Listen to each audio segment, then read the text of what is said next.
Kita ditebus bukan dengan emas dan perak, tapi kita ditebus dengan darah yang mahal, yaitu darah anak domba yang tidak bercacat celah. Kita ditebus oleh darah Yesus.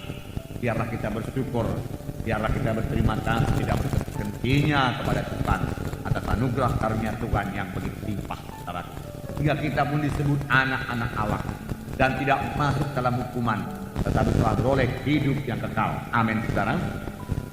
Minggu yang lalu kita telah melihat mengenai gereja sel. Hari ini kita sambung lagi mengenai gereja sel. Biarlah gereja sel kita berfungsi dengan baik. Saya percaya kalau gereja sel kita berfungsi dengan baik, saudaraku, segera meledak antara jiwa-jiwa yang diselamatkan.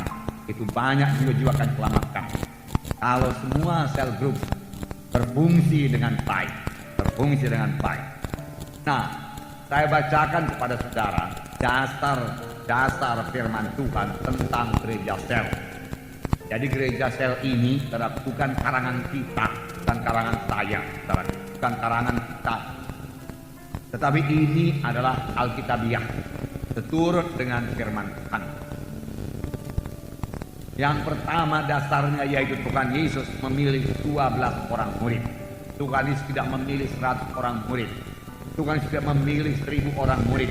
Walaupun yang mengikuti dia ada kalanya sampai 5.000 orang lebih, bahkan sampai 20.000. Banyak penafsir mengatakan.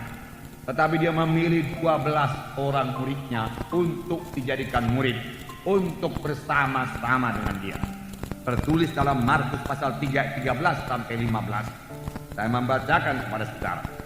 Kemudian naiklah Yesus ke atas bukit. Ia memanggil orang-orang yang dikehendakinya, dan mereka pun datang kepadanya. Ia menetapkan 12 orang untuk diutusnya memberitakan Injil dan diberinya kuasa untuk mengusir setan. Puji Tuhan.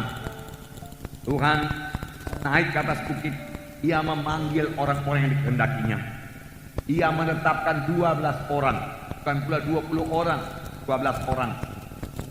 Itulah dia kehendak Tuhan Yesus memuridkan 12 orang. Kalau kita dalam hidup kita ini saja pun sanggup memuridkan 12 orang, sehingga mereka semua mengerjakan pekerjaan Tuhan sama seperti murid-murid Yesus, saudara sudah berhasil, saudara. Tetapi firman Tuhan berkata pekerjaan-pekerjaan yang dikerjakan akan kamu kerjakan. Bahkan pekerjaan yang lebih besar daripada ini akan kamu kerjakan, sebab aku pergi kepada Bapa. Tapi biarlah kita genap dahulu 12 orang murid, barulah kita naik lebih banyak lagi. Amin, saudara. Itu sebabnya jumlah jiwa-jiwa dalam KKS, dalam satu kebaktian kelompok sel, tidak melebihi 12 orang. Kalau sudah lebih 12 orang, kelompok sel itu belah jadi 2. Tetapi sebelumnya tentunya harus ada yang menjadi murid yang bisa memimpin KKS tersebut. 12 orang kudusnya memberitakan Injil. Memberitakan Injil. Jadi dalam KKS ada pemberitaan Injil. Dalam kelompok sel ada pemberitaan Injil. Dan diberinya kuasa atas setan-setan. Jadi sekaligus Tuhan melengkapi. Tuhan bisa melengkapi. Dan Tuhan mau melengkapi kita. Tuhan Yesus kemudian memakai sebagian besar waktunya untuk 12 murid ini. Walaupun tujuannya untuk menyelamatkan seluruh dunia. Tuhan Yesus tidak pontang-panting lari ke sana satu kota ke kota yang lain karena tujuan untuk menyelamatkan seluruh dunia. Tidak, saudara. Dia memusatkan perhatiannya pada 12 orang murid yang akan ditinggalkannya untuk teruskan pekerjaannya. Yesus memilih orang-orang biasa untuk menjadi pemimpin kelompok sel. Bukan berarti saudara mesti bertalenta luar biasa, berhikmat luar biasa, tidak. Tuhan Yesus memilih orang-orang yang biasa saja menjadi muridnya.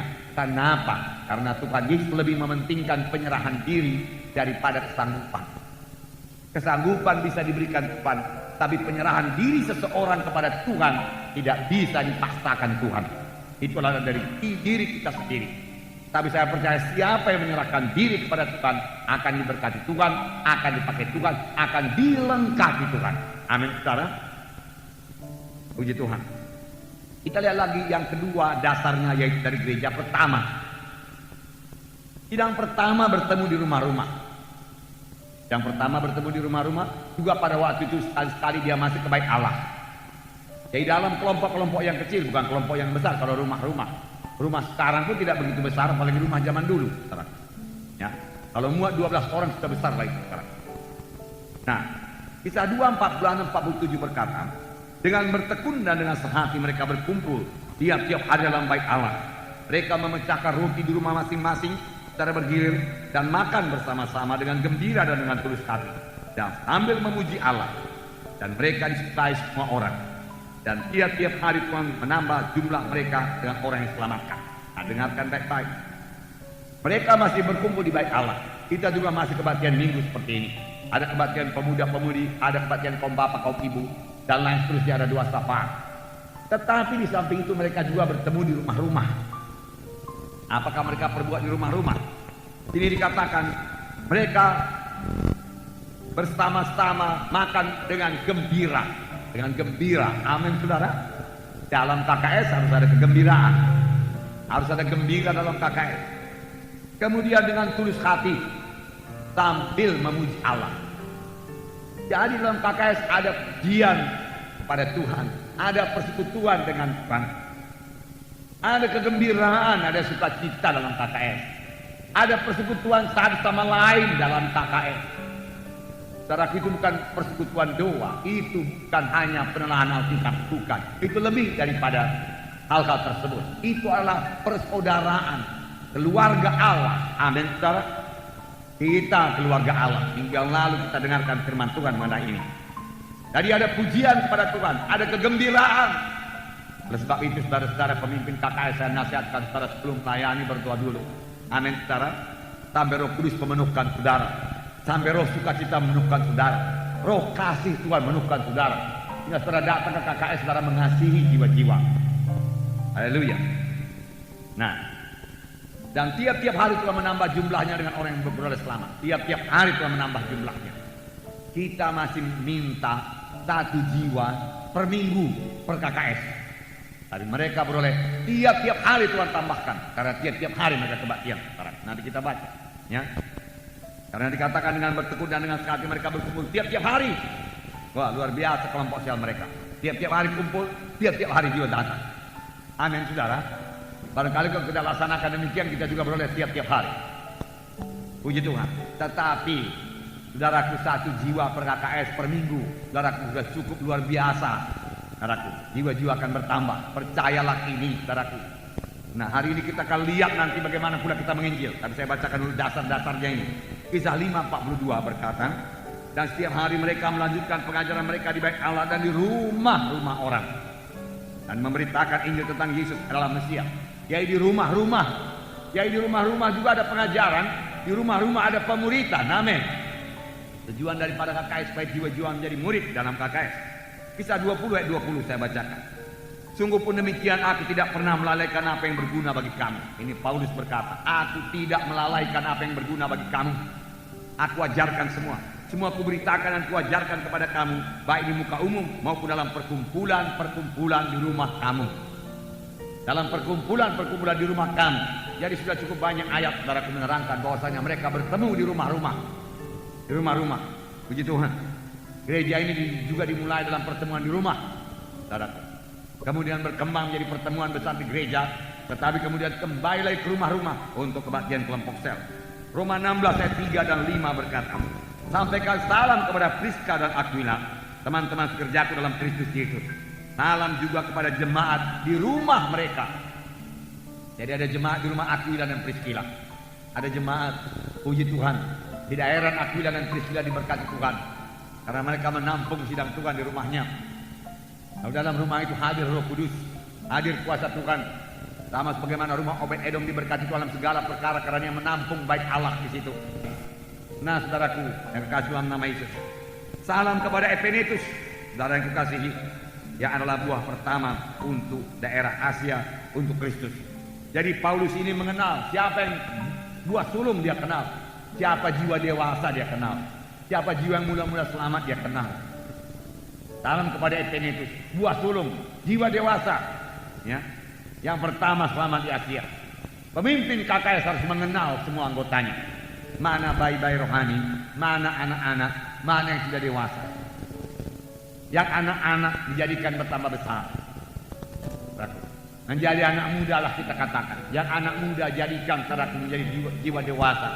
Sehingga dia bisa berumah tangga secara rohani.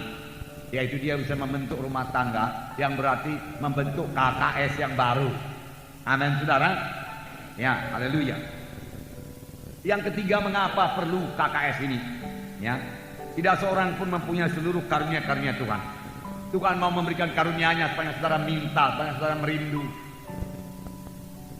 Saudara bayarlah harganya dengan banyak berdoa, banyak berdoa, banyak berdoa, banyak berdoa. Rindu untuk melayani jiwa-jiwa, rindu untuk memberkati sidang Tuhan. Karena karunia Roh Kudus hanya diberikan untuk memberkati sidang Tuhan. Untuk kepentingan bersama, firman Tuhan berkata. Tuhan tidak memberikan karunia-karunia Roh Kudusnya kepada jiwa-jiwa yang tidak bersekutu dengan Tuhan, yang kurang peka kepada Tuhan. Sebab dalam menjalankan karunia-karunia Roh Kudus kita harus mendengar suara Tuhan.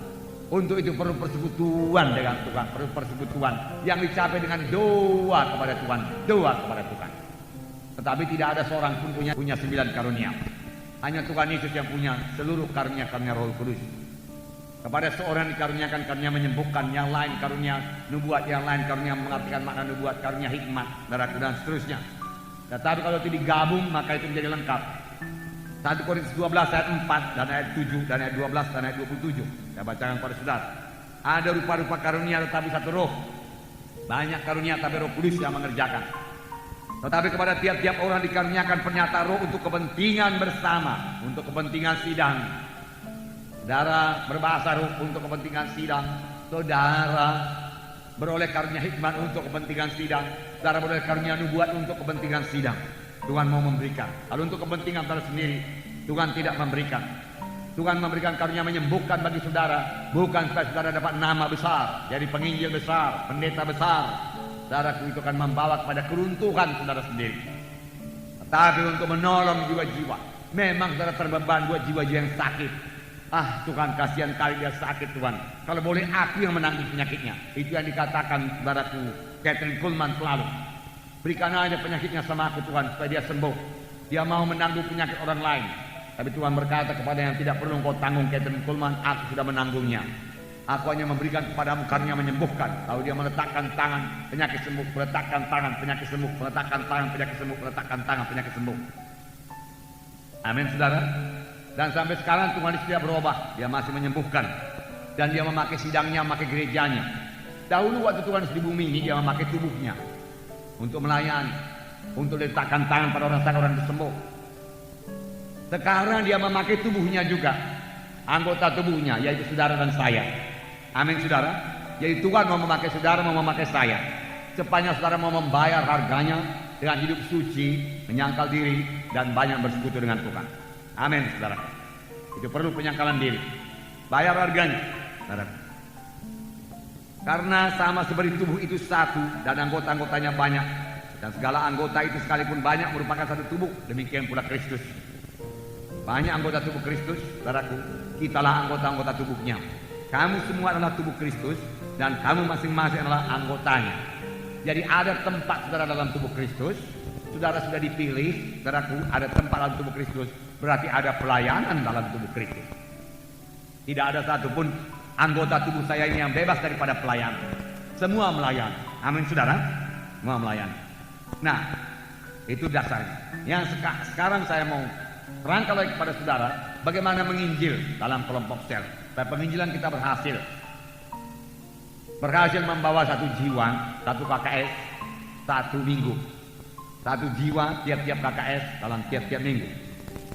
Nah, ini harus melibatkan semua anak Tuhan, bukan sebahagian. Inilah bedanya saudaraku dengan gereja tradisi. Kalau gereja tradisi, kalaupun ada penginjilan, hanya pendeta saja yang bawa Injil, hanya guru agama, hanya penginjil, hanya pelayan-pelayan Tuhan yang mendapat gaji dari gereja. Saudaraku. Mereka saja mengerjakan pekerjaan Tuhan yang menginjil. Tetapi dalam kelompok sel, terlebih dalam kebaktian kelompok sel, dalam rumah itu semua ambil bagian. Tidak ada yang jadi penonton. Semua bisa menginjil, semua bisa memuridkan, semua bisa melayani. Saudaraku. Ya. Semua bisa saling mendoakan, saudaraku, saling menolong satu sama lain. Semua berfungsi. Saling memberkati, saudaraku, mengunjungi, saudaraku, bersaksi, saudaraku, Di sini kalau kita bersaksi, saudaraku, nggak ada waktu. 2000 orang mau bersaksi. Nah, dengan demikian saja amanat agung bisa digenapkan.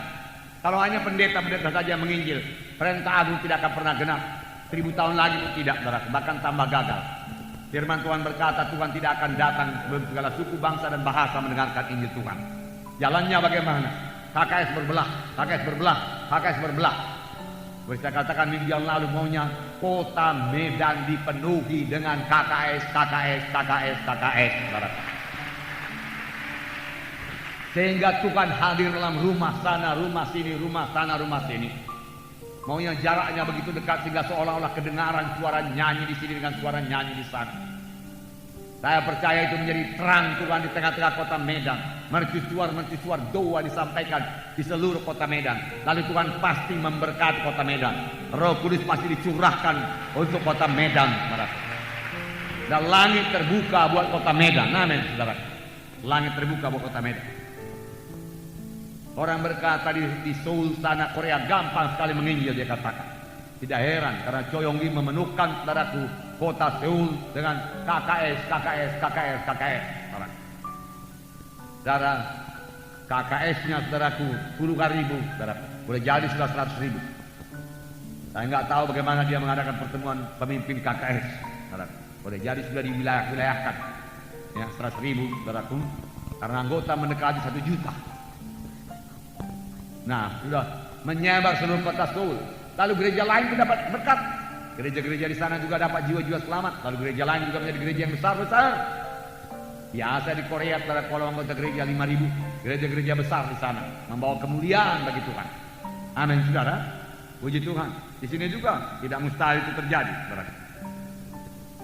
Nah, Matius 28 ayat 18, Yesus mendekati mereka dan berkata, kepadaku telah diberikan segala kuasa di sorga dan di bumi. Jadi, saudaraku, segala kuasa di sorga dan di bumi ada pada Yesus. Ada pada Tuhan Yesus. Bukan pada setan. Amin, saudara. Ya, saya tidak percaya kota Medan dikuasai setan. Saya tidak percaya. Kota Medan dikuasai Tuhan. Tuhan yang bertahta di atas kota Medan ini. Amin. Haleluya. Itu sebabnya kejahatan tidak bisa merajalela. Ditekan oleh kuasa doa anak-anak Tuhan. Amin. Kalau kita berdoa, Roh Kudus akan bertambah-tambah berkuasa di kota Medan. Tapi kalau anak-anak Tuhan melupakan fungsinya berdoa untuk dan tidak berdoa buat kota Medan, maka kuasa Tuhan juga tidak begitu bekerja, walaupun dia sebenarnya yang berkuasa di atas kota Medan. Segala kuasa di sorga dan di bumi ada padaku, kata Tuhan Yesus. Nah, setan bisa begini bergerak padaku karena anak-anak Tuhan belum menyampaikan doa yang sungguh-sungguh kepada Tuhan, belum bergerak memberitakan Injil, saudara. Kapan anak-anak Tuhan bergerak, maka pekerjaan setan akan dirusakkan. Dan jangan takut kepada setan, karena setan sebenarnya sudah dilucuti senjatanya. Karena itu pergilah. Haleluya. Firman Tuhan berkata, pergilah, pergilah, pergilah. Bergeraklah, bergeraklah, bergeraklah, bergeraklah. Saudara mau memiliki KKS yang maju, bergeraklah, bergeraklah, bergeraklah, bergeraklah. Pergilah mengunjungi, pergilah mengunjungi. Jadikan sekalian bangsa muridku. Bukan menjadi petobat saja, bukan bertobat saja, bukan berdamai saja. Jadi murid, jadi murid, jadi murid, jadi murid. Amin. Jadikan sekalian bangsa muridku. Tuhan Yesus tidak berkata, jadikan mereka percaya kepadaku, jadikan mereka itu muridku. Dan baptislah mereka dalam nama Bapa dan Roh Kudus.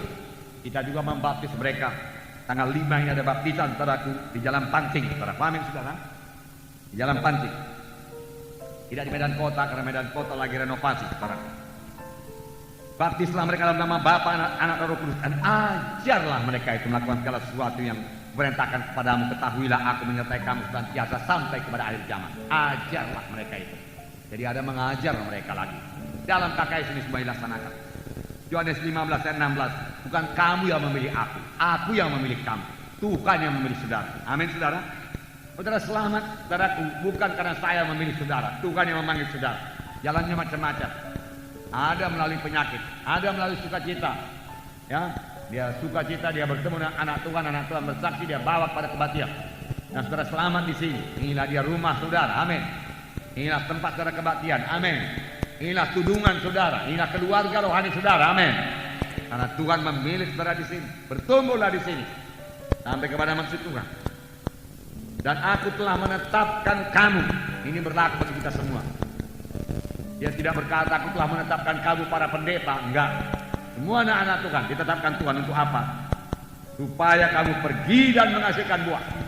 Dan buahmu itu tetap. Supaya apa yang kamu minta kepada Bapa dalam namaku diberikannya kepadamu. Ya. Supaya kamu pergi, barangkali saudara tidak bisa pergi jauh-jauh, pergi kepada keluarga-keluarga, rumah tangga sekitar kakak saudara begitu dekat. Pergi. Waktu saya membaca ini saya tegurkan Tuhan, saudaraku. Ya, saya tidak begitu banyak pergi pada tahun ini, saudaraku. Ada bangunan, saudaraku. Tetapi saudara tidak bisa menjadi alasan, saudara. Tidak bisa. Paling-paling KKR saya, saudaraku, di Bali waktu itu, saudaraku. Ya, kemudian di Tangerang, saudaraku sedikit, saudaraku. Nah, saudara, di Bandung, saudaraku ada KKR, saudara. Baru 4 KKR yang saya ingat, saudaraku. Ya, saya kepingin pergi, saudaraku. Haleluya, saudara. Tuhan akan buka jalan. Ya. Kadang-kadang gereja besar, haleluya, Tuhan enak memuji menyembah Tuhan, nggak mau pergi lagi, saudara. Selamanya Tuhan berkata pergi, amin, saudara. Pergi. Itu bahagian kita, itu bahagian saya, saudaraku, pergi.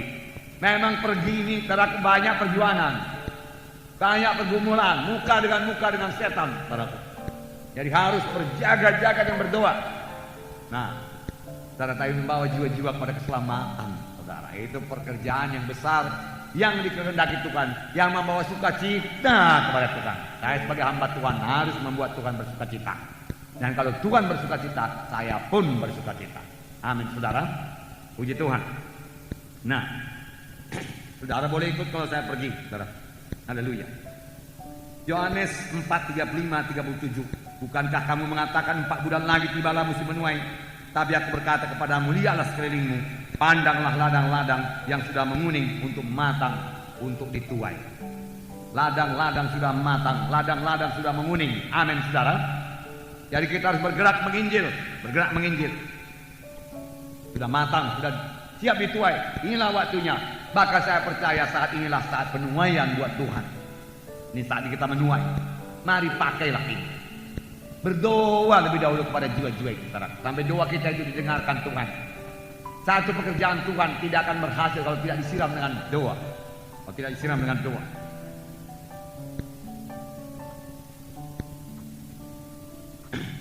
Satu Petrus 1:18-19. Sebab kamu tahu bahwa kamu telah ditebus dari cara hidupmu yang sia-sia, yang kamu warisi dari nenek moyangmu itu, bukan dengan barang yang fana, bukan pula dengan perak atau emas, melainkan dengan darah yang mahal, yaitu darah Kristus yang sama seperti darah anak domba yang tidak bernoda dan tidak bercacat. Inilah yang menebus saya. Mahal. Tuhan Yesus mencurahkan darahnya, memberikan nyawanya bagi saya. Itu yang saya pikirkan. Demikian juga hendaknya saudara berpikir demikian. Jadi mahal keselamatan itu dibayar oleh Tuhan Yesus. Walaupun saudara memperolehnya dengan cuma-cuma, dengan karunia Tuhan saja. Tapi Tuhan mau supaya saudara menghargakan karunia Tuhan tersebut. Menjaga keselamatan saudara jangan lucut lagi. Dengan menyangkal diri, saudara, dengan menyangkal diri. Dengan menolak dosa, dengan menolak setan yang menggoda. Dengan mematikan semua kehendak daging ini, kehendak daging ini, kehendak daging ini. Kecemaran, hawa nafsu, percabulan, perkelahian, pertentangan, kemarahan, geram, dan lain sebagainya. Matikan semua, jangan pelihara itu. Balas dendam, kepahitan, buangkan semua. Supaya saudara hidup terus, hidup sampai ke surga. Amin. Karena barang siapa hidup menurut kehendak daging, dia tidak mewarisi kerajaan surga. Dengan darah yang mahal, yang seperti darah anak domba yang tidak bernoda, tidak bercacat. Sudah ditebus, dicuci bersih. Lalu itu sudah selesai dilakukan Tuhan Yesus, maka keselamatan itu anugerah Tuhan saja. Efesus 2:8-9 berkata, karena kasih karunia kamu selamatkan oleh iman, itu bukan hasil usahamu tapi pemberian Allah, bukan hasil pekerjaanmu. Supaya jangan ada orang memegahkan diri. Ya saudara, jangan kemukakan jasa kepada Tuhan kalau meminta sesuatu. Jangan. Saudara, saya sudah melayani Tuhan, maka sembuhkanlah saya. Saya sudah banyak berkorban Tuhan, maka sembuhkanlah saya, saudaraku tidak. Kesembuhan saudara karena Yesus sudah berbilur-bilur, saudaraku, untuk menyembuhkan saudara. Berikan saya bilurmu Tuhan menyembuhkan saya. Bahkan Daud berkata, aku tidak layak, apalagi kita, saudaraku. Sekarang siapa menghampiri Tuhan, biarlah dia datang kepada Tuhan dengan segala kerendahan hati. Amin. Tuhan tidak suka, saudaraku, seorang pun binasa. Tuhan tidak suka orang berdosa ke neraka. Inilah artinya. Walaupun dia berdosa, Tuhan tidak suka dia ke neraka. Tuhan mau dia selamat, karena keselamatan sudah disediakan Tuhan. Puji Tuhan. Saya bacakan 2 Petrus 3:9. Tuhan tidak lalai menepati janjinya. Sekalipun ada orang yang menganggapnya sebagai suatu kelalaian, tetapi ia sabar terhadap kamu, karena ia mengendaki supaya jangan ada yang binasa, melainkan supaya semua orang berbalik dan bertobat. Jangan ada yang binasa. Semua berbalik kepada Tuhan. Berbalik, tinggalkan jalan yang lama, tinggalkan kegelapan, tinggalkan penyembahan berhala, tinggalkan jimat berhala, dukun-dukun, narkotika, barat. Tinggalkan semua, balik kepada Tuhan. Tinggalkan hidup dalam kecemaran, kenajisan, tinggalkan semua, balik kepada Tuhan. Tuhan akan mengasihani saudara dan selamat. Siapa yang menyeru nama Tuhan akan selamat. Roma 10 ayat 13 berkata, sebab barang siapa yang berseru kepada Tuhan akan selamatkan. Tetapi bagaimana mereka dapat berseru kepadanya jika mereka tidak percaya kepada dia? Bagaimanakah mereka dapat percaya kepada dia jika mereka tidak mendengar tentang dia? Dan bagaimana mereka mendengar tentang dia jika tidak ada yang memberitakannya? Dan bagaimana mereka memberitakannya jika mereka tidak diutus? Seperti ada tertulis, betapa indahnya kedatangan mereka membawa kabar baik. Itu sebabnya kita perlu masuk gereja lokal, masuk kelompok sel, supaya kita bisa diutus untuk memberitakan Injil. Lalu jiwa-jiwa saudara mendengarkan Injil Tuhan. Lalu jiwa-jiwa saudara percaya kepada Tuhan. Lalu dia berseru kepada Tuhan, dia pun selamat. Bagaimana mereka berseru kalau mereka belum percaya? Bagaimana mereka percaya kalau mereka belum mendengar? Bagaimana mereka mendengar kalau tidak ada yang memberitakan? Harus ada yang memberitakan. Siapakah memberitakan Injil ini? Malaikatkah? Tidak. Tuhan Yesus tidak, dia sudah di sorga. Siapa yang memberitakan Injil sekarang? Saudara dan saya jadi pemberita-pemberita Injil. Semua kita sudah dipanggil Tuhan. Firman Tuhan berkata dalam Matius 10 ayat 7 dan 8. Pergilah dan beritakanlah. Kerajaan surga sudah dekat. Sembuhkanlah orang sakit. Puji Tuhan. Bangkitkan orang mati. Puji Tuhan. Tahirkan orang kusta. Usirlah setan-setan.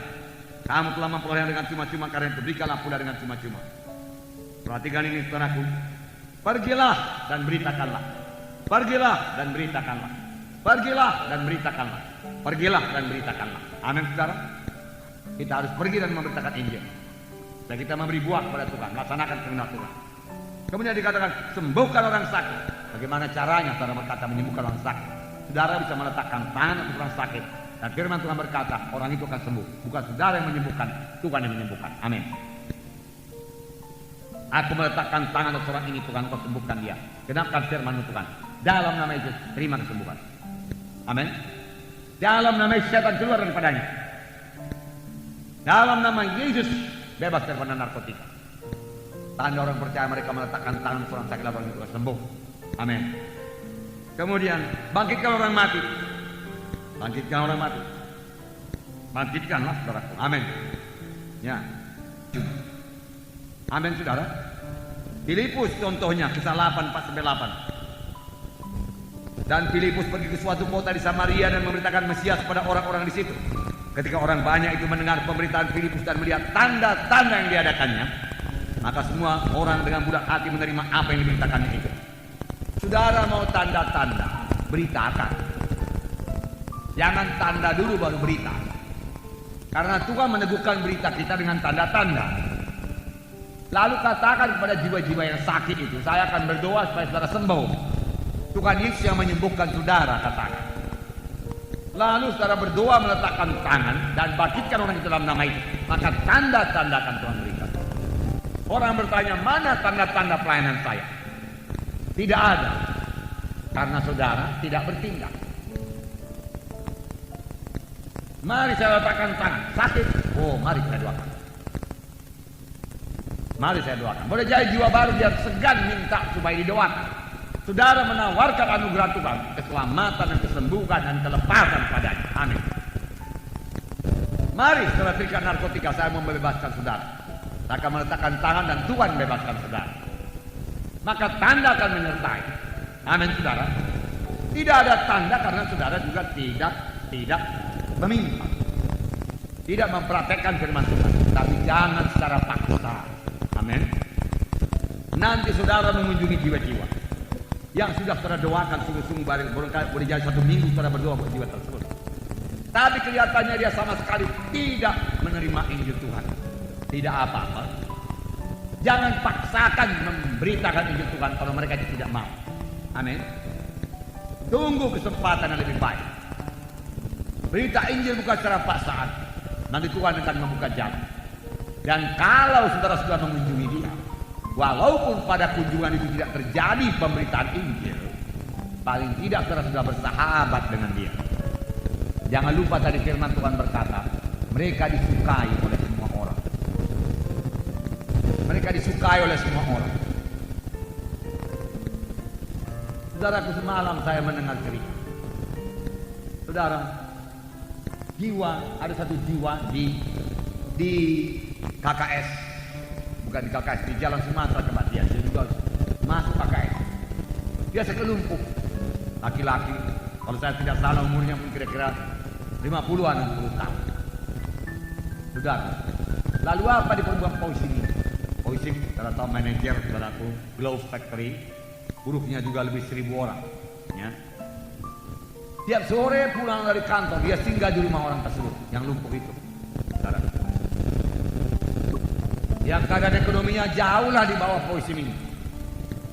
Dia mandikan, dia lap, dia ganti baju, lalu dia ajak berdoa, dia letakkan tangan, dia pulang tiap hari.